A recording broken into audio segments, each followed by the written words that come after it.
A Korean Fairy Tale. The Story Bag. Written by Kim So-eun. Read by Tegan MacDonald.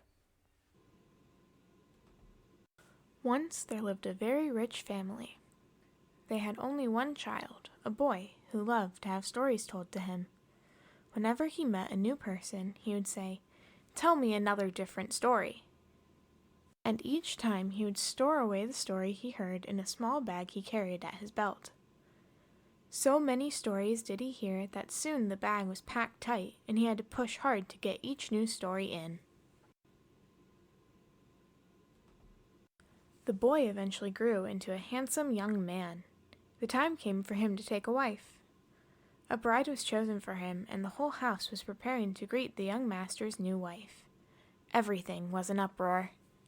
Now, there happened to be in this rich home a faithful old servant who had been with the family ever since the time the story-loving boy was still very young.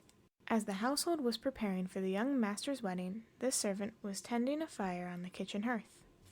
Suddenly, his ears caught faint whispering sounds coming from somewhere. He listened carefully and soon discovered that the voices were coming from a bag hanging on the wall. It was the bag of stories the young master had kept in his childhood. Now it hung forgotten on an old nail on the kitchen wall. The old servant listened carefully. "Listen, everyone," said a voice. "The boy's wedding is to take place tomorrow. He has kept us a long while stuffed in this bag, packed so closely and uncomfortably together. We have suffered a long time. We must make him pay for this some way or another." "Yes," said another voice. "I have been thinking the same thing. Tomorrow the young man will leave by horse to bring home his bride. I shall change into bright red berries ripening by the roadside. There I shall wait for him. I shall be poisonous but look so beautiful that he will want to eat me. If he does, I shall kill him."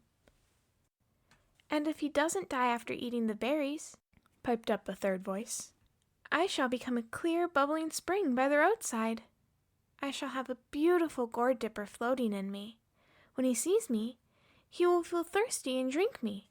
When I get inside him, I shall make him suffer terribly." A fourth voice then broke in.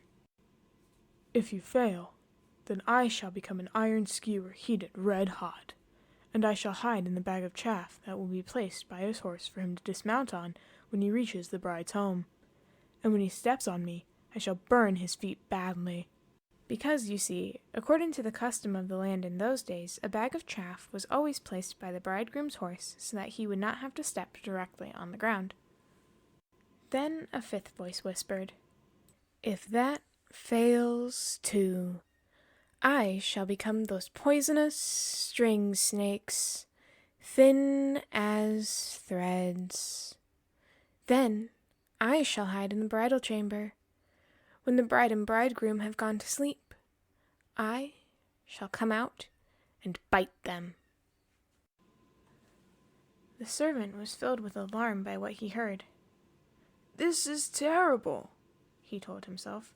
"I must not let any harm come to the young master.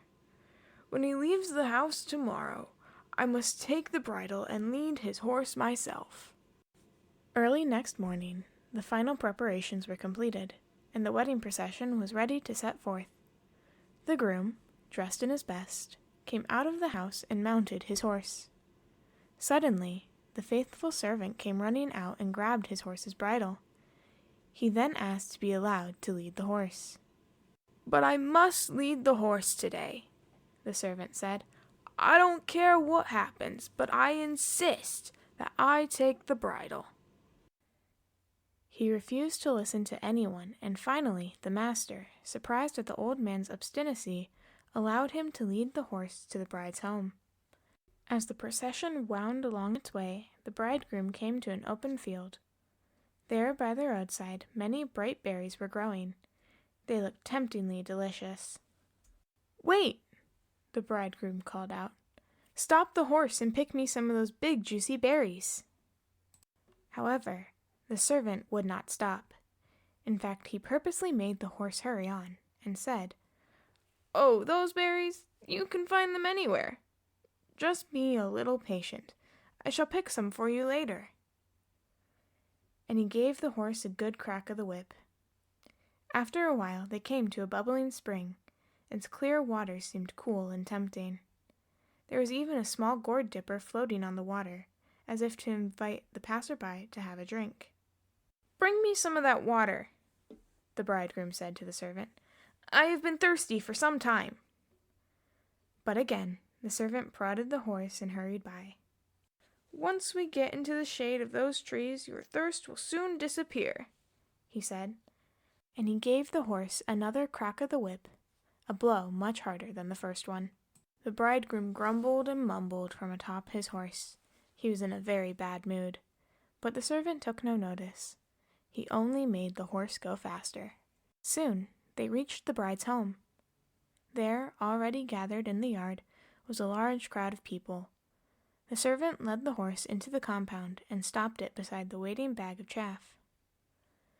As the bridegroom put down his foot to dismount, the servant pretended to stumble and shoved the bridegroom to keep him from stepping on the bag. The bridegroom fell onto the straw mats laid out on the ground. He blushed in shame at his clumsy fall. However, he could not scold the servant in front of all the people. So he kept silent and entered the bride's home. There, the wedding ceremony was held without untoward incident, and the newly married couple returned to the groom's home. Soon night fell, and the bride and bridegroom retired to their room. The faithful servant armed himself with a sword and hid himself under the veranda outside the bridal chamber. As soon as the bride and bridegroom turned out the lights and went to bed, the servant opened the door of the room and leapt inside. The newlywed couple were startled beyond description. "Who's there?" they both shouted, jumping out of bed. "Young master," the servant said. "I shall explain later. Right now, just hurry and get out of the way." The servant kicked the bedding aside and lifted the mattress. A terrible sight greeted their eyes. There, hundreds of string snakes coiled and writhed in a single ball. The servant slashed at the snakes with the sword in his hand. As he cut some into pieces, they opened their red mouths and darted their black, forked tongues at him. Other snakes slithered here and there, trying to escape the servant's flashing sword. The servant whirled here and there like a madman, and finally killed every one of the snakes in the room. Then he let out a great sigh of relief and began to say, "Young master, this is the story." And the old servant recounted all the whispers that he had heard coming from the old bag on the kitchen wall. That is why when stories are heard, they must never be stored away to become mean and spiteful, but must always be shared with other people. In this way, they are passed from one person to another so that as many people as possible can enjoy them. A Korean Fairy Tale, The Story Bag, written by Kim So-eun, read by Tegan MacDonald.